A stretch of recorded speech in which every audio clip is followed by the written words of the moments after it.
જય હિન્દ મિત્રો।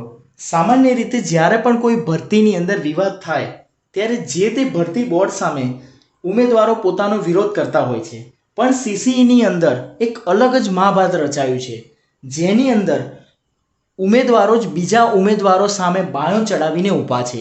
એટલે કે સીસીઈના ઉમેદવારોની અંદર જ બે ભાગ પડી ચૂક્યા છે। હવે તેના કારણે જીએસએસબી બોર્ડ પણ પોતે ફસાઈ ચૂક્યું છે અને જો તે એક પણ ઉમેદવારની સાઈડ લે તો બીજા પક્ષના જે ઉમેદવારો છે તે ડાયરેક્ટ હાઈકોર્ટમાં જશે તેવું તેમણે સ્પષ્ટપણે કહેલું છે। હવે એમાં કયા ઉમેદવારોનો કયો પક્ષ અને કઈ માંગણી છે અને શું તર્ક છે તે જાણવા માટે આ વિડીયોને પૂરો જોજો। હવે આની અંદર એક તરફ એવા ઉમેદવારો છે જે ઉમેદવારો ગૌણ સેવાએ જે મેરિટ લિસ્ટ એટલે કે કેટેગરી વાઇઝ જગ્યાના 7 ગણા નોટિફિકેશનમાં લખ્યા મુજબ જે બહાર પાડ્યું છે તેના ખુલ્લા સમર્થનમાં છે।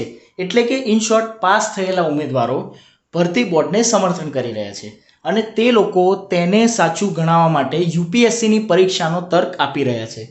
બીજી તરફ એવા ઉમેદવારો છે જે લોકોને લાગી રહ્યું છે કે સીબીઆરટીના અયોગ્ય રીતે લાગુ થવાના કારણે અને અંધાધૂંધ નોર્મલાઇઝેશન થવાના કારણે તેમને આ પરીક્ષાની અંદર અન્યાય થયો છે, જેને કારણે તેઓ મેરિટ લિસ્ટમાં આવી શક્યા નથી। એટલે કે તે લોકો એવી માંગણી કરી રહ્યા છે કે અમારું મેરિટ નવેસરથી જીપીએસસી જે રીતે કેટેગરી વાઇઝ બોલાવે છે તે રીતે બનાવવામાં આવે।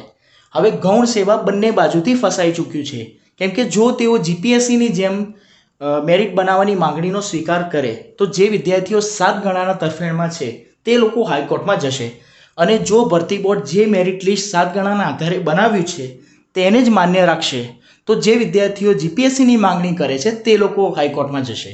એટલે કે બંને તરફથી આ મામલો અત્યારે કોર્ટમાં જતો સાફ દેખાઈ રહ્યો છે। હવે તમારા મતે આ બંને તરફના ઉમેદવારોમાં કયા ઉમેદવારોનો તર્ક અને માંગણીઓ યોગ્ય અને વ્યાજબી છે, કઈ વિદ્યાર્થીઓની માંગણી તમને ન્યાયી લાગી રહી છે તે તમે કોમેન્ટમાં જરૂર જણાવજો।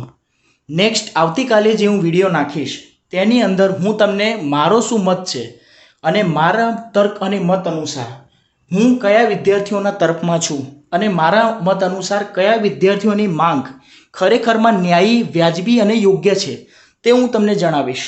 તો આવતીકાલનો ખાસ વિડીયો જોવા માટે અને આવનારી તમામ નવી અપડેટ્સ જાણવા માટે ચેનલને સબસ્ક્રાઈબ જરૂર કરજો અને હા, કોમેન્ટની અંદર તમારો શું મત છે તે લખવાનું ભૂલતા નહીં અને હા, આ વિડીયોને તમારા મિત્રો સાથે શેર પણ કરી દેજો। મળીએ મિત્રો આવતીકાલે, ત્યાં સુધી જય હિન્દ, જય ભારત।